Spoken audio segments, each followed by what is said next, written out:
Meanwhile, Twitter announced yesterday it won't be banning or even suspending Louis Farrakhan after he made a post that compared Jews to termites. As we've often noted, we don't have a problem with free speech. We support it strongly. We just wish Twitter would extend the same courtesy to people who aren't Democratic stalwarts like Louis Farrakhan. Last month, Twitter took part in the coordinated purge of Alex Jones and InfoWars from multiple online platforms. Twitter suspended many other accounts for reasons it won't fully explain, but which appear to be political.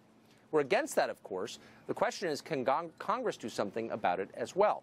Congressman Jim Jordan represents Ohio, and he joins us tonight. Congressman, thanks very much for coming on. You bet. Before I ask you about Twitter, I want to ask you what you make of these internal messages from Google that show Google employees apparently joking about sabotaging a Department of Defense project. What does that tell you about how they view the U.S. government and this country? It shows you how ridiculous the left has become. Limit conservative speech, sabotage national defense, allow anti-Semitic language on your platforms, but restrict conservative speech. I mean, the left, I said this the other day, the left will applaud Colin Kaepernick when he disrespects the flag. They'll cheer on Cuomo when he says America's never that great. And they'll applaud Maxine Waters when she says go out and harass people who support the president. And yet they allow Louis Farrakhan's speech, but restrict conservatives. I mean, this is the ridiculous level we have now gotten to, the absurd level I think we've now gotten to in this country, and it's unfortunate.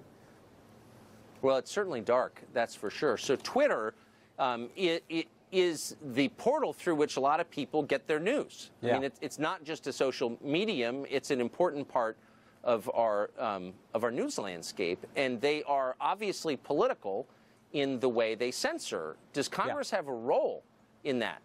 Well, I think they are political. You know, there are 435 members of the House, 100 members of the Senate, 535. This summer, 4 got shadow banned.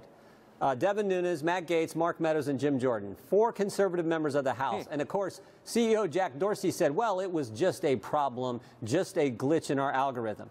I mean, think about that. So what'd you put in the algorithm? The names Gaetz, Meadows, Nunes, Jordan? I mean, come on, there is no way that is the answer. So this is where we've got, Tucker, we're doing a series of hearings on the First Amendment in the Oversight Committee. And at our most recent one, I asked this college professor, he's a witness for the Democrats. I asked this college professor, I said, on a college campus safe space, could I say this sentence, Donald Trump is president? He began his response with these words, it depends.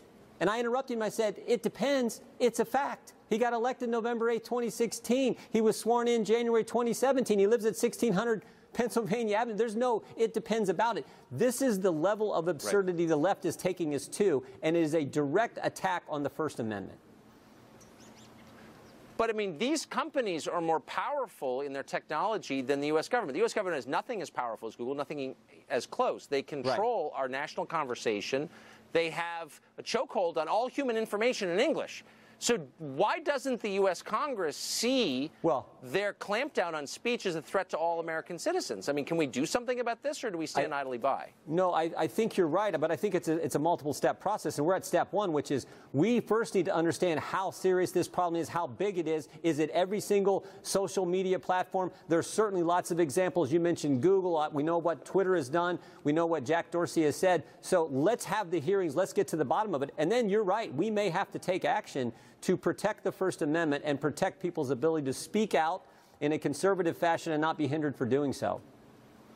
Yeah, we're a liberal fashion, but to speak. I mean, the First Amendment doesn't mean anything if you can't exercise it. No, right. I mean, the First Amendment wasn't written just for speech we like. It was written for all speech. But right now, it doesn't seem they allow liberal and they allow all kinds of crazy things to be said, as the Farrakhan example is such crazy language like that. But they're going to restrict conservatives and their ability to speak. It's just not right, and it's something we're going to have to look into. Congressman Jim Jordan of Ohio, thank you very much. You bet. Thank you, Tucker. The president is speaking tonight in Missoula, Montana. We're monitoring that speech. Should news arise, it may, and if it does, we'll go there.